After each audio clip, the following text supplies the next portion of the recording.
दोस्तों, ये कहानी एक सच्ची घटना पर आधारित है।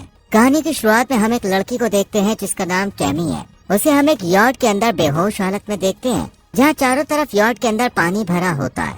जब टैमी को होश आता है तब वो देखती है कि वो बुरी तरह से घायल है। उसके शरीर पर कई जगह घाव हैं, उसके कपड़े पूरी तरह से भीग चुके हैं और वो बेहद कमजोर महसूस कर रही है। वो दर्द से करहाते हुए धीरे धीरे चलते हुए यॉट के ऊपर आती है और देखती है कि उसका यॉट बुरी तरह से क्षतिग्रस्त हो चुका है और उसका यॉट समंदर के बीचों बीच फंस चुका है और वहाँ चारों तरफ बस पानी ही पानी है, यानी वो पूरी तरह से फंस चुकी होती है। टैमी को याद आता है कि वो अपने बॉयफ्रेंड के साथ थी, इसलिए वो घबराकर जोर जोर से आवाज देकर उसे पुकारने लगती है, लेकिन उसका बॉयफ्रेंड उसे कहीं भी नजर नहीं आता है। इसके बाद कहानी 5 महीने पहले की दिखाई जाती है, जहाँ टैमी एक आइलैंड पर आई हुई होती है। दरअसल उसे घूमने फिरने का बहुत शौक है और वो कभी भी एक जगह टिक कर नहीं रहती है, यानी उसका कोई स्थायी ठिकाना नहीं होता। वो कभी एक देश में घूमती है, वहाँ पर कुछ दिन तक काम करती है और फिर घूमने के लिए दूसरी जगह निकल पड़ती है। इसी दौरान उसकी मुलाकात रिचर्ड नाम के एक व्यक्ति से होती है जो ब्रिटिश से बिलोंग करता है और वो एक नाविक है। रिचर्ड भी टैमी की तरह दुनिया घूमने का सपना देखता है और वो अपनी बोट से काम के सिलसिले में अलग अलग जगहों पर यात्रा करता रहता है। इन दोनों की जल्द ही दोस्ती हो जाती है।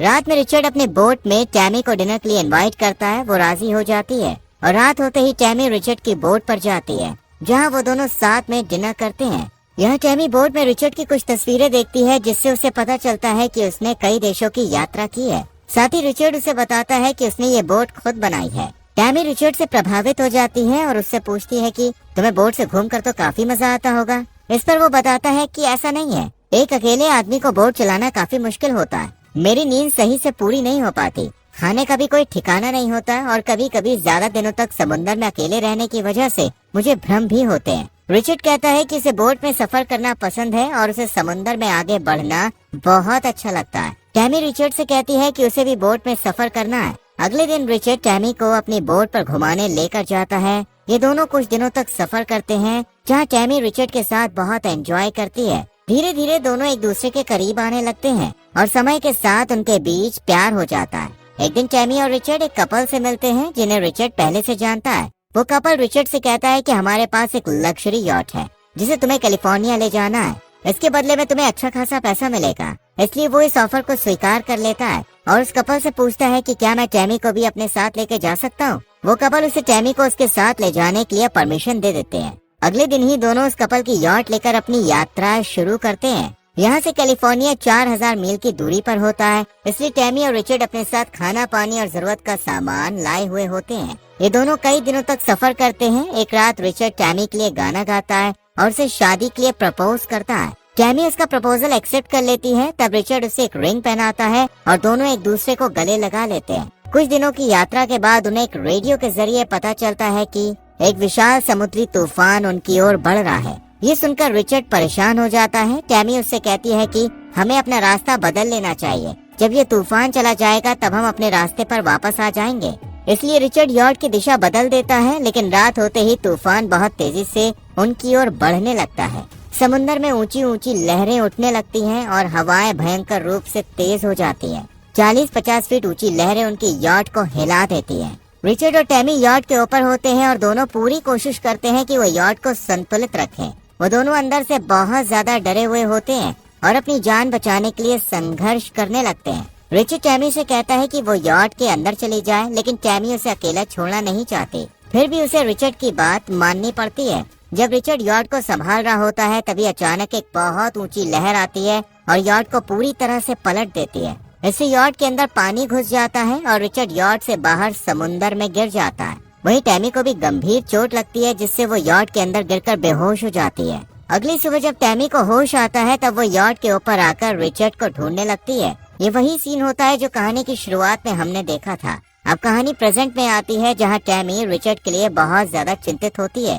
वो दूरबीन की मदद से रिचर्ड को चारों ओर ढूंढती है और उसे पुकारने लगती है, लेकिन वो कहीं भी नजर नहीं आता। टैमी को यहाँ दूर दूर तक कोई भी नाव या जहाज नजर नहीं आता और न ही उसे कोई किनारा दिखता है। वो समुद्र के बीच फंस चुकी होती है। टैमी रेडियो से संपर्क करने की कोशिश करती है, पर रेडियो काम नहीं करता, जिससे वो दुखी हो जाती है और यॉट के ऊपर ही लेटकर रोने लगती है। टैमी को काफी चोट भी लगी होती है, जिसके कारण उसकी आंख लग जाती है। कुछ देर के बाद जब टैमी नींद से जागती है तब उसे दूर समुद्र में कुछ तैरता हुआ दिखता है। टैमी दूरबीन से देखती है तो उसे दिखता है कि रिचर्ड गंभीर रूप से घायल सेफ्टी बोट के ऊपर पड़ा हुआ है। टैमी उससे काफी दूर होती है, इसलिए वो यॉट को चालू करने की कोशिश करती है, लेकिन यॉट काफी कोशिश के बाद भी स्टार्ट नहीं होता। यहाँ टैमी देखती है कि यॉट का सेल टूट चुका है, जिससे उसे आगे बढ़ने में दिक्कत हो रही है।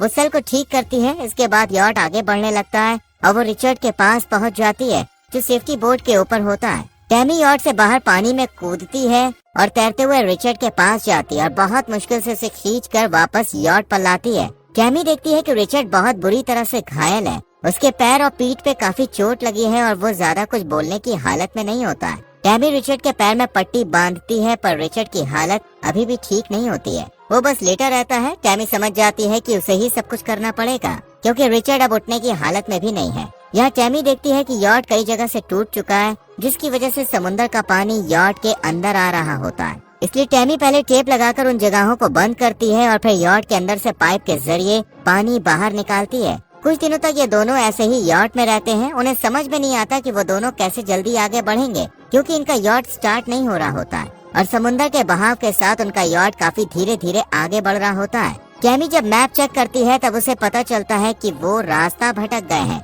और जिस जगह पर ये दोनों फंसे हुए हैं वहाँ पर कोई भी जहाज नहीं आता, साथ ही यहाँ कोई आइलैंड भी नहीं है। यहाँ टैमी बहुत ज्यादा डर जाती है और परेशान हो जाती है। वो कहने लगती है कि हम यहीं मर जाएंगे, वैसे भी हमारे पास ज्यादा खाना पानी नहीं बचा है। पर रिचर्ड टैमी को हिम्मत देता है। रिचर्ड कहता है कि अगर हम ऐसे ही आगे बढ़ते रहे तो हमें कैलिफोर्निया पहुंचने में लगभग 25 दिनों का समय लगेगा। टैमी उससे कहती है कि हमें कैलिफोर्निया न जाकर हवाई जाना चाहिए, क्योंकि हवा उसी दिशा में चल रही है और हम वहां जल्दी पहुंच सकते हैं। साथ ही अगर हम कैलिफोर्निया वाले रूट से जाते हैं तो हमारा सामना तूफान से भी हो सकता है। रिचर्ड उसकी बात मान लेता है और टैमी यॉट हवाई की दिशा में मोड़ लेती है।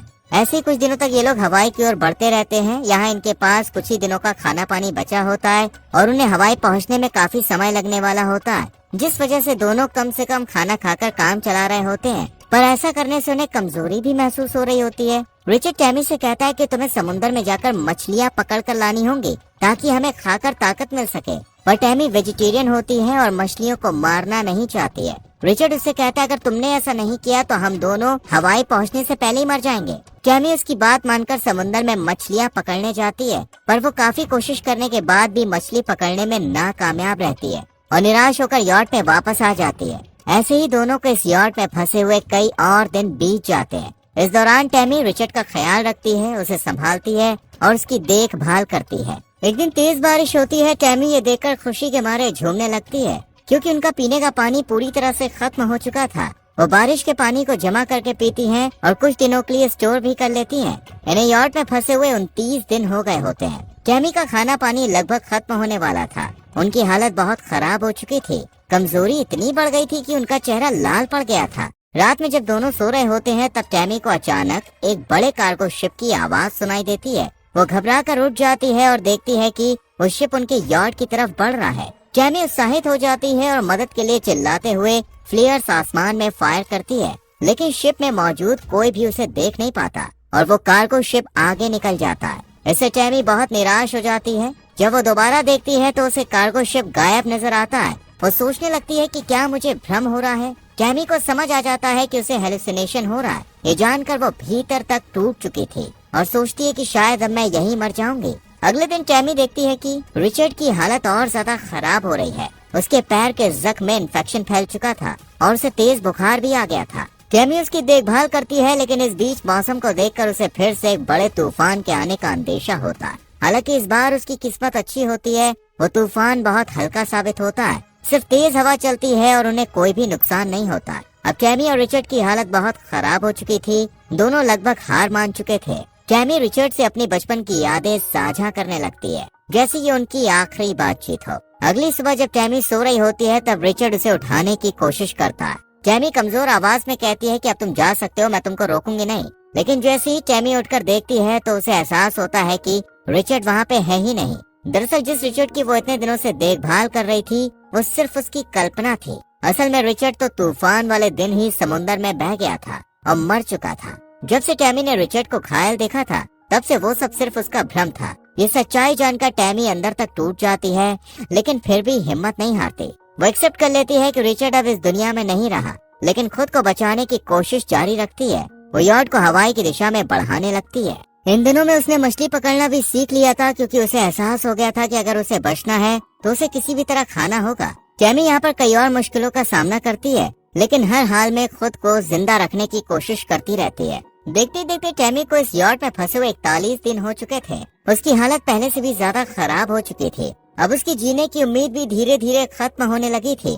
दोपहर में टैमी यॉट पर बैठी होती है, तभी अचानक एक पक्षी उसके यॉट पर आकर बैठ जाता है। टैमी उसे देखकर बातें करने लगती है, लेकिन जब वो उड़कर चला जाता है तो टैमी सोचती है जरूर किनारा पास ही होगा जहाँ से वो बर्ड आई है। तभी वो दूरबीन से देखती है और उसे दूर एक आइलैंड दिखाई देता है। ये देखकर वो खुश हो जाती है। इसी दौरान टैमी को अपने यॉट से कुछ ही दूरी पर एक शिप दिखाई देती है। वो तुरंत फ्लेयर्स फायर करती है, जिससे शिप में मौजूद लोग का ध्यान उसकी तरफ चला जाता है। शिप के लोग टैमी को देख लेते हैं। वो मदद के लिए चिल्लाती है और इशारे करती है। शिप उसके पास आता है और उसमें मौजूद लोग उसे खाना और पानी देते हैं। आखिरकार 41 दिनों की कड़ी मेहनत और संघर्ष के बाद टैमी को बचा लिया जाता है। इसके बाद टैमी को अस्पताल में भर्ती कराया जाता है। धीरे धीरे वो ठीक हो जाती है। कुछ दिन के बाद जब वो रिचर्ड के यॉट में जाती है तो वहाँ रिचर्ड के साथ ली गई उनकी तस्वीरें देखती है। ये देखकर वो फूट फूट के रोने लगती है और उसको याद करने लगती है। इसके बाद टैमी समुद्र तट पे जाती है। वो रिचर्ड की दी हुई अंगूठी अपनी उंगली से निकालती है और